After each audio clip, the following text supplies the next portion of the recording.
অনিয়ম, দুর্নীতি, দালাল চক্রের দৌরাত্ম্য, ডাক্তাররা নিয়মিত চেম্বারে না থাকা সহ নানা সমস্যায় জর্জরিত হয়ে পড়েছে যশোরের শাসা উপজেলার স্বাস্থ্য কমপ্লেক্স। এতে ভোগান্তিতে পড়েছে দূর দূরান্ত থেকে চিকিৎসা নিতে আসা সাধারণ রোগীরা।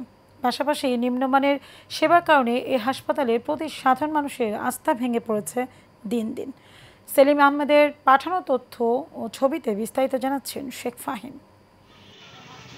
১৯৬০ সালে যশোরের শাসা উপজেলার দক্ষিণ বুরুজবাগান গ্রামে প্রতিষ্ঠিত স্বাস্থ্য কমপ্লেক্সটি প্রথমে ৩১ শয্যা দিয়ে যাত্রা শুরু করলেও বর্তমানে শয্যা সংখ্যা ৫০-এ উন্নীত হয়। তবে শয্যা বৃদ্ধি পেলেও চিকিৎসক ও জনবল সংকট, ভাঙাচোরা অবকাঠামো আর অনিয়মের কারণে হাসপাতালটির কার্যত ধ্বংসস্তূপে পরিণত হয়েছে।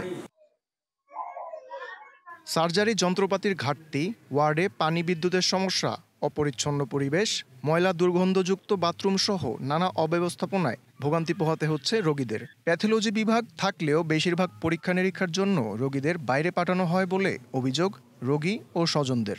বাচ্চার জ্বর হয়েছে, টাইফয়েড, প্রসাবে ইনফেকশন হয়েছে।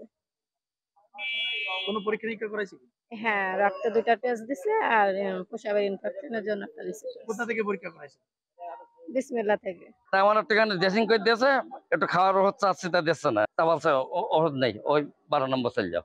ডাক্তার একবেলা আসছে, একটা আসছে, আর সবই তো ইমার্জেন্সি রোগী যাচ্ছে, এইসব জায়গায় বসছে না। চাইছি 9টার সময় সিরিয়ালে দাঁড়িয়ে থেকে টিকিট কাউন্টারে কোনো গুরুত্ব নেই। জ্বর ছেড়ে দেয়, জ্বর আসে, তার জন্য আমি ডাক্তারের কাছে নিয়ে আসি, শিশু ডাক্তারের কাছে। তা রক্ত পরীক্ষা দিয়েছে, রিপোর্টে বলেছে টাইফয়েড জ্বর হয়েছে। তাই এখন ওষুধ লিখে দিয়েছে, এখন ওষুধ কিনে নিয়ে চলে যাবো। এসব অভিযোগের পরিপ্রেক্ষিতে তদন্ত করে ব্যবস্থা নেওয়ার আশ্বাস দিলেন এই কর্মকর্তা।